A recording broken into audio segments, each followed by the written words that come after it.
നമസ്കാരം. രേണുസുതി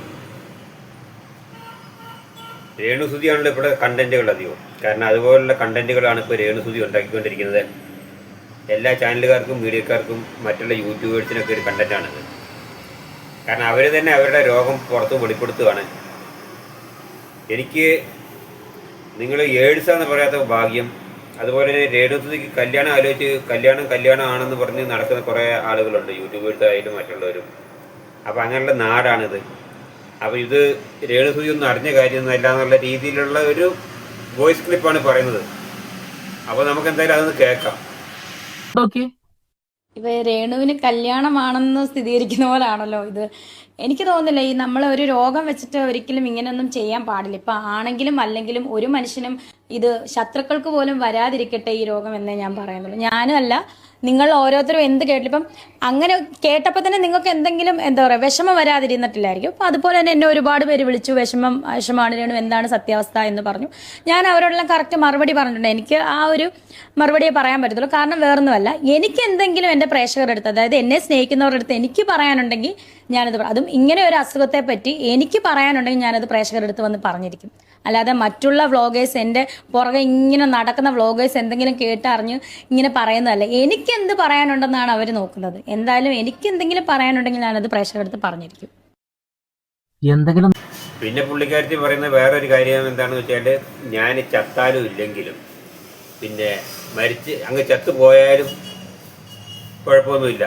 ഇനിയിപ്പോൾ ഇങ്ങനെ ഒരു അവസ്ഥ ഉണ്ടെങ്കിൽ ഞാൻ ഇവരുടെ ആരുടെയും കാലും കൈ പിടിക്കുക, ഇവരെ എനിക്കൊരു സഹായം ചെയ്യേണ്ടത്, ഞാൻ ആരുടെ സഹായം തേടാനും പോകില്ല എന്നുള്ളൊരു വർത്തമാനമൊക്കെ പറയുന്നുണ്ട്.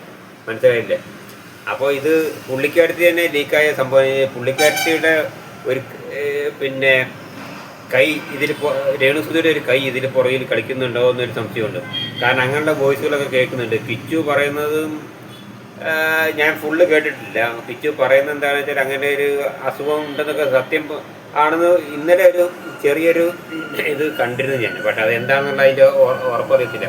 പക്ഷേ ഞാൻ ഈ രേണുസുതിനോട് എനിക്കൊരു കാര്യം പറയാനുള്ളത്, എനിക്ക് അപ്പോഴും ഇപ്പോഴും പറയാനുള്ളത്,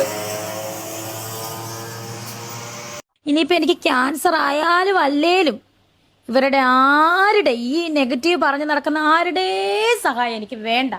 അല്ല, അങ്ങനെ പറയരുത്. ഒരു കണ്ടെയ്നറിൽ അങ്ങോട്ട് കൊടുത്തു വിട, എന്താ വേണ്ടിച്ചാ പറഞ്ഞാൽ മതി. കേട്ടില്ലേ? പിന്നെ പറയുന്നത് എന്താണെന്ന് വെച്ച് കഴിഞ്ഞാൽ, ഇവരെ ഇങ്ങനെ നുണയുണ്ടാക്കി പറയുന്നതാണ്. അങ്ങനെ എന്തെങ്കിലും ഉണ്ടെങ്കിൽ ഞാൻ എൻ്റെ പ്രേക്ഷകരോടാണ് പറയുന്നത്, അല്ലാതെ ആരോടും പറയില്ല. പിന്നെ രേണുസുതി വേറൊരു കാര്യം കൂടി ഇതിൽ എടുത്തു വെക്കുന്നതാണ്. എന്താണെന്ന് വെച്ച് കഴിഞ്ഞാൽ, എനിക്ക് രോഗമാണെന്നുള്ളത് ഞാൻ എവിടെയും പറഞ്ഞിട്ടില്ല. പിന്നെ ദുബായി പോയി സ്ഥിരീകരിച്ചെന്നൊക്കെ പറയുന്നത് വെറുതെയാണ്. പിന്നെ ഇനിയിപ്പോൾ അങ്ങനെ ഉണ്ടെങ്കിൽ അത് ഞാൻ എന്നെ ഇഷ്ടപ്പെടുന്നതും ഇഷ്ടപ്പെടാത്തതുമായിട്ടുള്ള പ്രേക്ഷകരുമായിട്ട് പറയും എന്നുള്ള രീതിയിലുള്ള ഒരു വർത്തമാനം കൂടി ഇതിൽ പറയുന്നുണ്ട്. അപ്പോൾ നമുക്ക് അതൊന്ന് കാണാം. എന്റെ പൊന്നെ, അങ്ങനത്തെ ഒരു സംഭവം ഇല്ല. പിന്നെ എന്തിനാണ് അങ്ങനെ പറയുന്നത്? അതാണ് പറഞ്ഞത്, വെറും കള്ളക്കഥയാണ്. ദുബായി പോയി സ്ഥിരീകരിച്ചെന്ന് പറയുന്നത് തന്നെ വെറും കള്ളക്കഥ, കെട്ടിച്ചമച്ച കഥയാണത്. ദുബായിൽ പോയി സ്ഥിരീകരിച്ചെന്ന് പറയുന്നത് കെട്ടിച്ചമച്ച കഥ തന്നെയാണ്. വാ തുറന്നിട്ട് എന്തെങ്കിലും ഒരു സത്യം താങ്കൾ. അതായത് എപ്പോഴും ഈ രേണുസുതി പറയുന്നത് എന്താണെന്ന് വെച്ച് കഴിഞ്ഞാൽ, അതൊക്കെ പച്ചക്കള്ളമാണ്, അങ്ങനെ ഒരു സംഭവമേ ഇല്ല എന്നുള്ളതാണ്. അപ്പോൾ ഇവർ തന്നെയല്ലേ ഇതിൻ്റെ പിന്നിൽ കളിക്കുന്നത് എന്നുള്ളതാണ് ഇപ്പോൾ മനസ്സിലാവുന്നത്. മനസ്സിലായില്ലേ? ഒരുവിധപ്പെട്ട ഈ അരിയാഹാരം കഴിക്കുന്ന ആളുകൾക്കെല്ലാം മനസ്സിലാവും. അപ്പോൾ ഇവർ തന്നെയാണ് ഇതിൻ്റെ പിന്നിൽ കളിക്കുന്നതെന്ന്. അപ്പോൾ ആരാണ് പൊട്ടന്മാർ? ഇത് കാണുന്ന പ്രേക്ഷകർ, ഇവരുടെ ഈ വീഡിയോ കാണുന്ന പ്രേക്ഷകരാണ് പൊട്ടന്മാർ. അതുപോലെ മറ്റുള്ള മീഡിയക്കാരും യൂട്യൂബേഴ്സൊക്കെയാണ് പൊട്ടന്മാരെ. അവരെ പൊട്ടന്മാരാക്കുന്ന രീതിയിലാണ് ഇപ്പോൾ ഇവരിവിടെ കിടന്ന് കളിക്കുന്നത്. അപ്പോൾ സംഭവം എന്താണെന്ന് വെച്ച് കഴിഞ്ഞാൽ, ഇവർ ഇത് വെച്ച് അഭിനയിക്കുമായിരുന്നു. ഇപ്പോൾ ഞാൻ പറഞ്ഞില്ലേ, എനിക്കൊരു ആദ്യമേ ഒരു സംശയം ഉണ്ടായിരുന്നു. ഇനി ഉണ്ടെന്നുള്ള അറിയത്തില്ല. എന്തായാലും അത് പറഞ്ഞ് അത് പൊരിപ്പിച്ച് അത് വരുത്താതിരിക്കുകയാണ് നല്ലത്. രേണുസുതി എന്നില്ല ആരായാലും. പിന്നെ ഞാൻ ഇന്നാൾ കഴിഞ്ഞ വീഡിയോ പറഞ്ഞില്ല, പഴയ സിനിമകളിലൊക്കെ സിനിമ നടന്മാർ മമ്മൂക്കായാലും ലാലേട്ടനായാലും ഒക്കെ അവരങ്ങനെ ചില ക്യാൻസർ രോഗിയായിട്ടൊക്കെ അഭിനയിച്ചിട്ടുണ്ട്. അവർ ആ സിനിമയുടെ പ്രൊമോഷൻ്റെ ഭാഗമായിട്ടാണ് അവർ അഭിനയിക്കുന്നത്. മനസ്സിലായല്ലോ? അല്ലാതെ അവർ ജീവിതത്തിൽ ഇങ്ങനെ ഞാൻ വരണം എന്ന് പറഞ്ഞൊന്നും അവർ നടക്കുന്നത്, അവർ ആ സിനിമയുടെ പ്രൊമോഷൻ്റെ ഭാഗമായിട്ട് ഡയറക്ടർ പറയുന്നത് അവർക്ക് ചെയ്യാൻ പറ്റത്തുള്ളൂ. അപ്പോൾ ആ രീതിയിൽ അവർ അങ്ങനെ ഒരുപാട് നടന്മാർ അഭിനയിച്ചിട്ടുണ്ട് കേട്ടോ. ഇവർ മാത്രമല്ല, ഒരുപാട് ആളുകൾ അങ്ങനെ അഭിനയിച്ചവരുണ്ട്.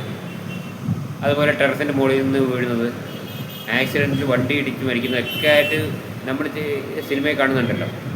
അതൊക്കെ ആ പ്രൊമോഷൻ സിനിമയുടെ ഒരു വിജയത്തിൻ്റെ ഭാഗമായിട്ട് ചെയ്യുന്നതാണ്. പക്ഷേ അത് വെച്ചിട്ട് ഈ രേണുസുതി ഈ ജീവിതം വെച്ചിട്ടാണ് കളിക്കുന്നത്. ഇവരോട് ഞാൻ കഴിഞ്ഞ വീഡിയോയിലും പറഞ്ഞതാണ്, ഈ പരിപാടി നിർത്താൻ പറഞ്ഞതാണ്.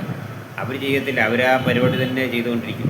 പക്ഷേ ഇപ്പോഴും അവർക്ക് ആ പഴയ പരിപാടി തന്നെയാണ് അവർ ചെയ്തുകൊണ്ടിരിക്കുന്നത്. അവർക്ക് ഇനിയിപ്പോൾ ഇങ്ങനെ ഒരു അസുഖം ഉണ്ടെങ്കിൽ തന്നെ അതിൻ്റേതായ ഒരു ലക്ഷണവും അവരിൽ കാണുന്നില്ല. മനസ്സിലായല്ലോ?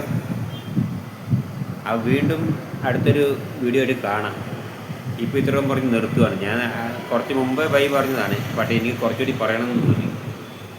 അപ്പം ശരി എന്നാൽ ബൈ. ഓക്കെ. കാണാം.